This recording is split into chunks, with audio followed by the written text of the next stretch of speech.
जननी जन्म सौख्यानां वर्धनी कुल संपदां पदवी पूर्व पुण्यानां लिख्यते जन्म पत्रिका गजाननं भूतगणादिसेवितं कपितजम्बो फलसारभक्षितम् उमासुतं शोकविनाशकारणं नमामि विघ्नेश्वर पादपङ्कजम् आदित्याय च सोमाय मंगलाय बुधाय च गुरु शुक्र शनिभ्यश्च राघवे केतवे நமஹ. உலகெங்கும் வாழக்கூடிய நெக்ஸ்ட்ஜென் நேயர்கள் அனைவருக்கும் வணக்கம். நான் உங்கள் டாக்டர் வி ராஜ்குமார் சிவாச்சாரியார் பேசுகிறேன். இந்த வார ராசி பலன்கள் நம்ம பார்க்க போகிறோம். திங்கட்கிழமையிலிருந்து ஞாயிற்றுக்கிழமை வரை அன்றாடம் நாம் சந்திக்கக்கூடிய சில விஷயங்கள்லாம் இருக்குது. இந்த வார ராசி பலன்கள் என்பது ரொம்ப மிக முக்கியமானது. நம்ம இந்த வாரத்தில் நடக்கக்கூடிய நம்மளுடைய உத்தியோகம், நம்மளுடைய சில விஷயங்கள்லாம் நமக்கு எப்படி இருக்கும், கொடுக்கல் வாங்கல் விஷயங்களாக இருக்கட்டும், ஒரு சொத்து பரிமாற்றமாக இருக்கட்டும், ஏதாவது ஒரு நல்ல விஷயங்களாக இருந்தாலும் சரி, ஒரு கெடுதலான விஷயங்களாக இருந்தாலும் சரி, 12 ராசிகளுக்கு எப்படி இருக்குது அப்படிங்கிறத நம்ம சில விஷயங்கள்லாம் ஹைலைட் பண்ணி சொல்லலாம் அப்படின்னு இருக்கேன். ஸோ யாரெல்லாம் எந்தெந்த ராசிக்காரர்கள் மிகவும் கவனமாக இருக்க வேண்டும், எந்தெந்த ராசிக்காரர்களுக்கு சில பிரச்சனைகள், தேவையில்லாத வீண் பழி பிரச்சனைகள்லாம் வரப்போகிறது, இந்த வாரத்திற்கான சில முக்கியமான விஷயங்கள்லாம் என்னென்ன, யார் யாருக்கெல்லாம் சில பிரிவினைகள் ஏற்பட போகிறது அப்படிங்கிறத நம்ம பார்க்க போகிறோம்.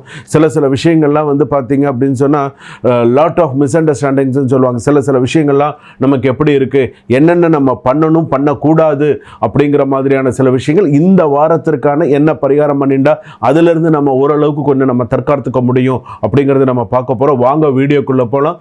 கடைசி வரைக்கும் வீடியோ ஸ்கிப் பண்ணாமல் பாருங்கள். அப்போ தான் 12 ராசிகளுக்கான சொல்லியிருக்கக்கூடிய எல்லா விஷயங்களும் உங்களுக்கு தெரிந்து கொள்ள முடியும். கும்பராசி நேயர்களே, இந்த வாரம் நீங்கள் எடுக்கக்கூடிய சில முயற்சிகள் சக்சஸ் ஆகிறதுக்கான வாய்ப்புகள் சிறப்பாக இருக்கு.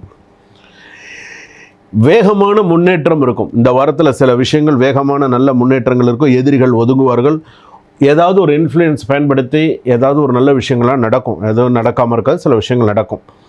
என்னென்ன, சில மன அழுத்தம் காரணமாக உங்களுடைய எனர்ஜி குறையும்.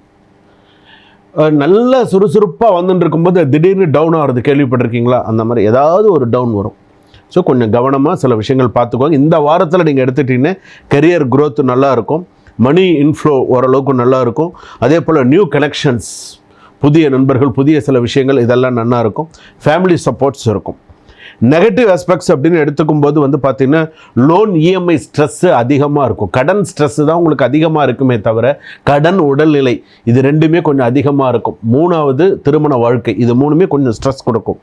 அதிக யோசனை பண்ணுவீங்க. ஸ்லீப்பிங் டிஸ்டர்பன்ஸ் அதிகமாக இருக்கும், தூங்க முடியாது.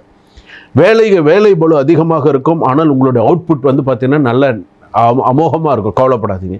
நியூ ப்ராஜெக்ட் வந்து பார்த்திங்கன்னா நல்ல ரெஸ்பான்சிபிலிட்டி இருக்கும், நல்ல ஒரு திருப்பு முனையாக அமையும், நல்லா இருக்கும்.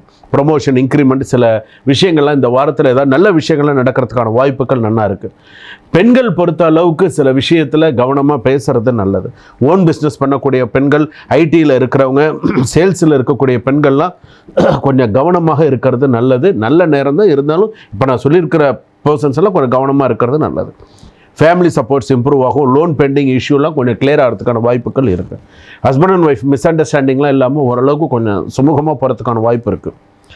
என்னென்னா ஒரு சின்ன ஒரு விஷயம் பார்த்துக்கோங்க, மனசாட்சி பாதிக்கும். ஒரு ஃபேமிலி கமெண்ட் வரலாம், இக்னோர் செய்யவும் ஞாபகம் வச்சுக்கோங்க நான் சொன்ன ஒரு விஷயத்தை. அதே போல் வந்து பார்த்திங்கன்னா லவர்ஸுக்கெல்லாம் வந்து பார்த்திங்கன்னா ஒரு பாசிட்டிவான மூவ்மெண்ட் இருக்கும். எமோஷனல் மெச்சூரிட்டி அதிகரிக்கும். சிங்கிள்ஸுக்கெல்லாம் நியூ ரிலேஷன் சான்ஸ் கிடைக்கும். எத்தனை நாளைக்கு தான் சாமி நாங்களும் சிங்கிள்ஸாக இருக்கிறது, எங்களுக்கும் கல்யாணம் பண்ணிக்கணும்னு ஆசை இருக்காதா அப்படின்னு சொல்லுவாங்க. அதே மாதிரி சொல்கிற மாதிரி சீக்கிரமாக அவங்களுக்கு வந்து கல்யாணம் ஆகணும் அப்படிங்கிற மாதிரியான ஒரு விஷயம் நடக்கணும் இல்லையா? எவ்வளோ நாளைக்கு தான் சிங்கிளாக இருக்கிறது, அதுக்கான ஒரு வருத்தம் இருக்கும் இல்லையா? அது இந்த வாரத்தில் அந்த மாதிரி ஏதாவது ஒரு பேசுகிறதோ சொல்கிறதோ அது மாதிரி ஏதாவது ஒரு விஷயங்கள் நடக்கிறதுக்கான வாய்ப்புகள் வரும். பாஸ்ட் லவர் வந்து கான்டாக்ட் டிஸ்டர்ப் செய்யறதுக்கான வாய்ப்புகள் இருக்குது. ப்ரெசண்ட்லேயே லவர் இல்லை, பாஸ்ட் லவர் வந்தால் என்ன வராட்டா என்ன அப்படிங்கிற மாதிரி சில விஷயங்கள் இருக்கும். ஆனால் சில பேர் மனம் திருந்தி வரவங்களும் இருப்பாங்க. அதாவது ஒருத்தர் தப்பு செஞ்சுட்டு போகிறாங்கன்னு வச்சுக்கோங்களேன், அந்த தப்பை உணர்ந்து திரும்ப வராங்க அப்படின்னு சொன்னால் சில பேருக்கு ஏற்றுக்கொள்ளக்கூடிய மனசு இருக்கும், சில பேருக்குள்ள ஏற்றுக்கொள்ளக்கூடிய மனசு இருக்காது. என்ன அந்த அளவுக்கு அந்த பாதிப்பு, அந்த ரணம் ஒரு மனுஷனை ரொம்ப பாதிக்கும். அதாவது நீங்கள் பலார்னு ஒரு அரைஞ்சிட்டா கூட அந்த நிமிஷம் அந்த வலி மறந்துடும். ஆனால் வலி, அந்த ரணம் அப்படிங்கிறது உங்களுடைய சொல்லால் சொல்லக்கூடிய ஒரு வார்த்தை. அந்த ரணம் என்றைக்குமே அது மாறாது. இன்றைக்கி இல்லை, அவன் கட்டையில் போகிற வரைக்கும் சொல்லுவோம், நீ அன்னைக்கு அப்படி செஞ்சவன் தானடா நீனு, இன்னைக்கு மட்டும் யோக்கியமாக பேசுகிற அப்படின்னு சொல்லி பேசுவான். கண்டிப்பாக உண்டு, நடக்கும். அதனால் சில விஷயங்கள்லாம் நீங்கள்லாம் இப்படி தான் இருக்கணும்னா இப்படி கொஞ்சம் சில விஷயங்களை கொண்டு போங்க. மறப்போம் மன்னிப்போங்கிறது சில பேருக்கு அந்த குணம் உண்டு, சில பேருக்கு அந்த குணம் கிடையாது. ஆமாப்பா இவனெல்லாம் மன்னிச்சு என்னதான் ஆக போதுப்பா அப்படின்ட்டு போயிடுவோம். அது மாதிரி சில விஷயங்கள்லாம் வந்து இந்த கும்பராசிக்காரர்கள் சில விஷயங்கள்லாம் இந்த வாரத்தை பொறுத்த அளவுக்கு இந்த சொத்து விஷயங்கள் மற்ற விஷயங்கள் எல்லாம் கொஞ்சம் கவனமாக இருங்க. கும்பராசி பொறுத்த அளவுக்கு இந்த வாரத்தில் எடுத்தணும்னு சொன்னால் பெருமாள் கோயிலுக்கு போயிட்டு வாங்க. டைம் கிடச்சிதுன்னு பெருமாள் கோயிலுக்கு போயிட்டு எந்த பெருமாளாக இருந்தாலும் போய்ட்டு ஒரு நெய் தீபம் ஏற்றி அர்ச்சனை பண்ணிட்டு வாங்க.